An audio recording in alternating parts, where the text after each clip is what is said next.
500-നും 1000-നും ഇടയിൽ 9-ൻ്റെ എത്ര ഗുണിതങ്ങളുണ്ട്? അപ്പോൾ നമുക്ക് 500-നെ 9 കൊണ്ട് ഗുണിച്ച് നോക്കാം. 500-നെ 9 കൊണ്ട് എത്ര ഗുണിതങ്ങളുണ്ട് ഹരിച്ച് നോക്കാം 500-നെ.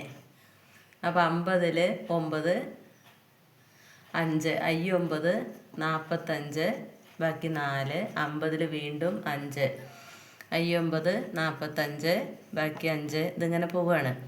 അപ്പോൾ അങ്ങനെ കേട്ടെ. ഇനി 1000-ന് നമുക്ക് എന്ത് ചെയ്യാം? 9 കൊണ്ട് ഹരിച്ച് നോക്കാം. ഒരു 9 9, ബാക്കി 1, 10-ലും 1 അല്ലേ? ഒരു 9 9, ബാക്കി 1, 10-ൽ വീണ്ടും 1, ഒരു 9 9, ബാലൻസ് 1, ഇവിടെ ഇറക്കിയിടാനില്ല. അപ്പോൾ ഇതും ഇങ്ങനെ പോവുകയാണ്. ഇനി കിട്ടിയ ഹരണഫലങ്ങളുണ്ടല്ലോ, 500-നെ 1000-നെ 9 കൊണ്ട് ഹരിച്ചപ്പോൾ കിട്ടിയ ഹരണഫലങ്ങൾ 1 111, 1 55 ആണ്.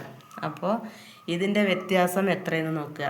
111 മൈനസ് 55 എത്രയെന്ന് നോക്കുക.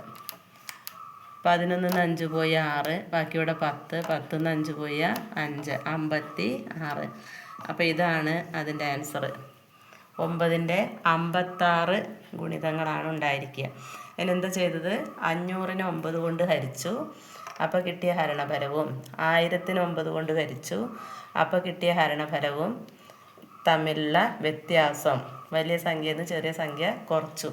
അപ്പോൾ എത്ര കിട്ടി? നമുക്ക് 56 കിട്ടി. അത് അത്ര ഗുണിതങ്ങളാണ് ഈ 500-നും 1000-നും ഇടയ്ക്ക് 9-ൻ്റേത് ഉള്ളത്.